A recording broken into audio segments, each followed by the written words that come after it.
sa nepodarí sedieť hocikomu. Nám sa to podarilo a dokonca sme v ňom aj vyspovedali riaditeľa školy doktora Karola Drienovského. Kde ste pôsobili predtým, ako ste prišli na našu školu? Pôsobil som najprv ako zástupca riaditeľa školy v Leviciach na 4. základnej škole, potom som pôsobil ako riaditeľ v Starom Tekove, to je v Levickom okrese jedna škola, a od 1.7. som nastúpil na túto školu. Ako sa vám pracuje na našej škole?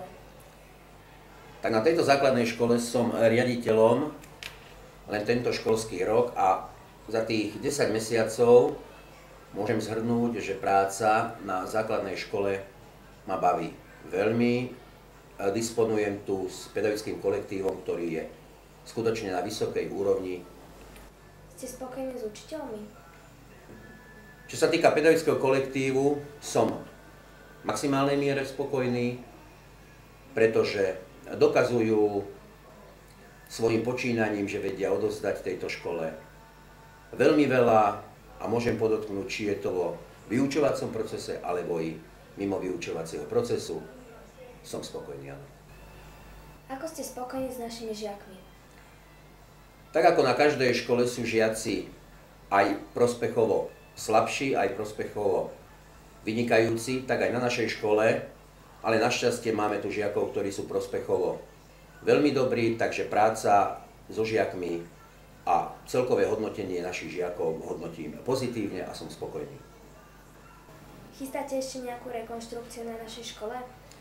Čo sa týka rekonštrukcie, všetko to závisí od financií.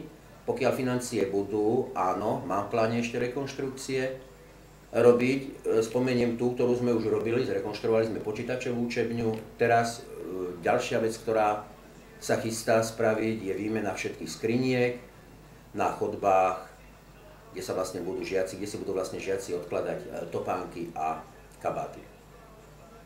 Prečo ste si vybrali toto povolanie?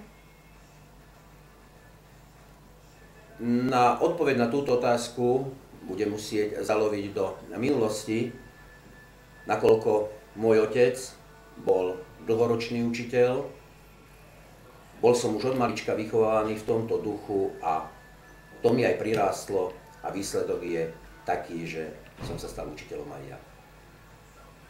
Čo najradšej robíte vo voľnom čase? Tak pri mojej profesii toho voľného času nie je až tak veľa, ale pokiaľ si ho nájdem, rád sa venujem ovocným stromom, ale hlavne môjim hlavným koníčkom je hudba. Pôjde niekto z vašich potomkov vo vašich šlapajách? Máme dve deti s manželkou, syna Martina a dceru Katku. Syn Martin študuje strojnícku školu, tam si myslím, že predpoklad nie je, ale dcerka, tá už študuje druhý ročník na Filozofickej fakulte, odbor nemčina a španielčina, áno, s nej pravdepodobne pedagóg bude. Takže pôjde. Ďakujeme pánovi riaditeľovi za odpovede a želáme mu veľa úspechov na našej škole.